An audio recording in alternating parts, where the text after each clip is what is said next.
Por Fora Te Odeio é o novo single dos Nemans que ainda não saiu e Por já é fora te sucesso. odeio, ai ai. Olha, como é que é possível? Ainda não saiu e já está a fazer furor É verdade, nas é verdade. redes sociais Está todas. Incrível. toda a gente naquela. O que é que vem aqui? O que é que vem aí? Sabes porquê? Porque fizeram o pré-save. O quê? Pré-save. Pré-save, explica lá como é que se funciona isso que eu não percebo nada. Olha, é muito fácil.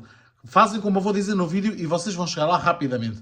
No link que eu vou deixar aqui abaixo deste vídeo, vai lá estar. Vocês clicam e depois vocês têm que adicionar à vossa plataforma. Por exemplo, ao Spotify, ou ao Deezer, ou ao Tidal, ou a um qualquer. É só lá ir. só clicar. É só clicar e adicionar às playlists e assim que a música sair, vocês vão ser dos primeiros a ouvir. No YouTube igual. Vão ao YouTube, escrevem Nemans por Fora Te Odeio.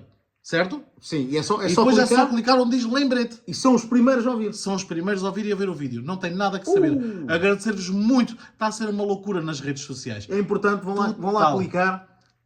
Tudo, um beijinho para todos. Mua! Contamos com vocês porque está a ser realmente fabuloso o impacto deste Por Fora Te Odeio, que está quase a estrear dia 2 de junho. Por fora te odeio.